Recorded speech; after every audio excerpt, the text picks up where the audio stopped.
But this goes beyond Ghana. This basically is for the entire continent and even beyond the continent, because it simply states that whatever you put your mind to and you put in the work, you can achieve it.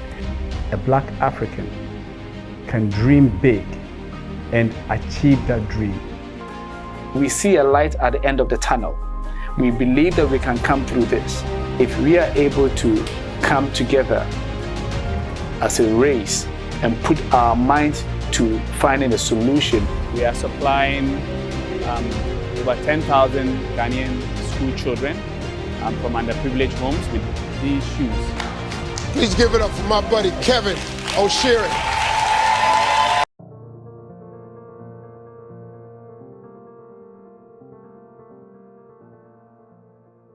Kevin Okyere was born in 1980 to an affluent family in Ghana's gold-rich Ashanti region.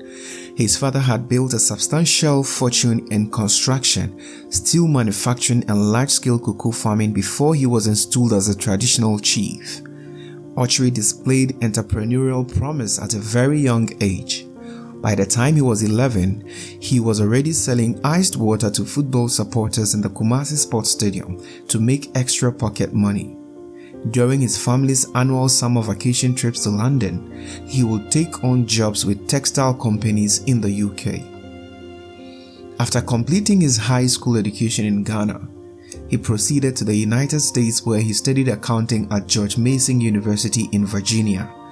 While studying, Okyere worked several jobs at varying points, caring for mentally challenged patients at their homes, working as a security guard, and at one point working in the mailroom at AOL. At the later stages of his accounting degree, he was able to secure more prestigious jobs. He was one of the earliest employees of XM Satellite Radio, where he worked as a radio programmer. By the time he had completed his degree, he had gotten a job offer from one of the leading commercial banks in the US. The job was to pay him $72,000 a year. As tempting as the offer was, Okyere decided to return home to Ghana. Okyere moved back to Ghana in 2004 and joined his elder sister in her business in order to understand how the country worked.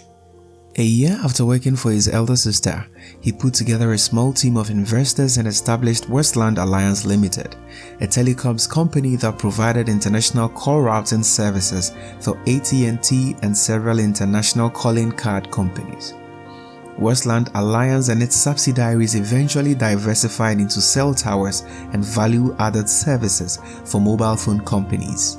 The company was extremely successful, but it wasn't long before he got tired of the telecoms business and decided to opt out. In 2006, while still running Westland Alliance, Okyere started working with a business acquaintance who supplied crude oil and condensates to the Tema refinery.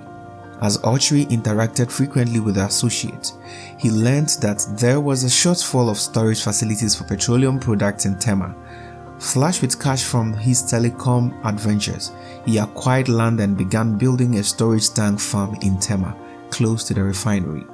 When he invited officials from Ghana's National Petroleum Authority to inspect his construction project, they were so surprised that someone so young, he was 26 at the time, was undertaking such a capital-intensive project and employing scores of indigenous Ghanaians.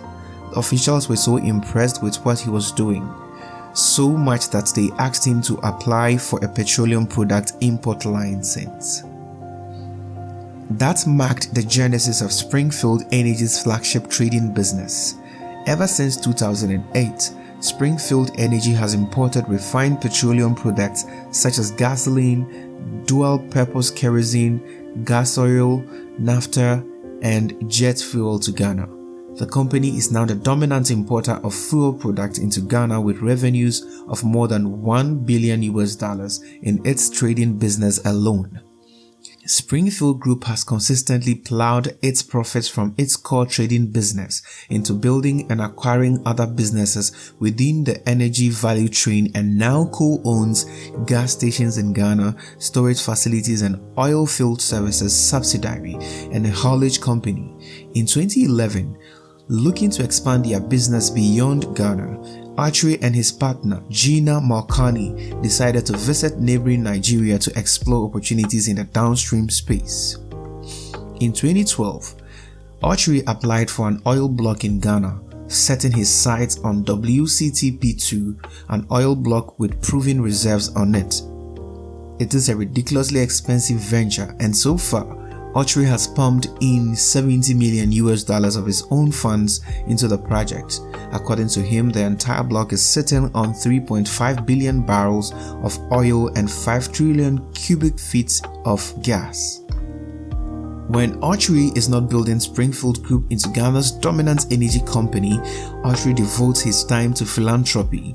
We are here today on our distribution mission. I think that Springfield earlier on had mentioned that part of our scholarship project, we are supplying over 10,000 Ghanaian school children from underprivileged homes with these shoes, which were specifically designed by Springfield for the underprivileged all over the country.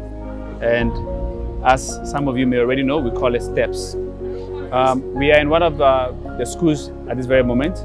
Pretty shoe like this, I thank Springfield very much. May God bless you.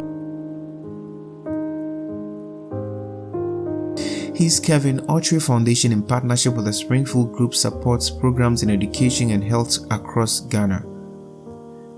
The foundation has a standing agreement with the largest government-owned hospital in the country, whereby the foundation funds the hospital bills of poor patients who cannot afford to foot their bills. The foundation pays the school fees of hundreds of primary school children in Ghana, and he sends some of the country's brightest students to universities in North America and Europe. Facts.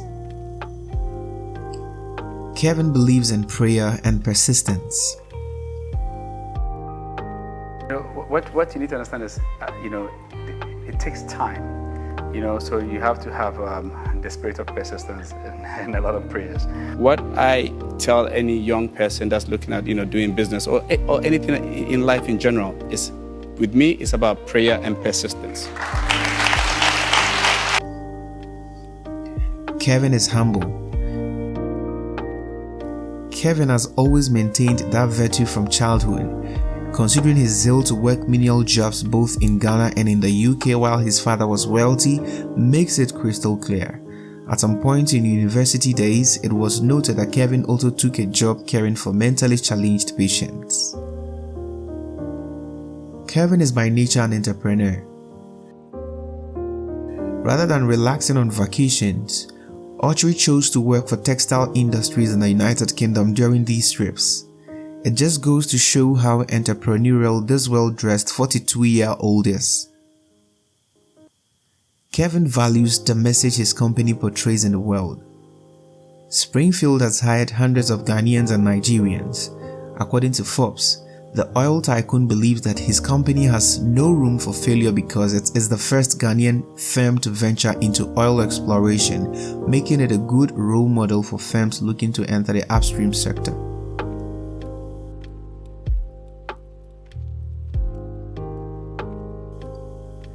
Most celebrities are known to keep their net worth hidden from the public because they consider it a sensitive subject. So, it should come as no surprise that Okyere has not disclosed his net worth. However, given that Forbes named Kevin one of the 5 young African millionaires to watch, it is reasonable to assume that he has a sizable net worth.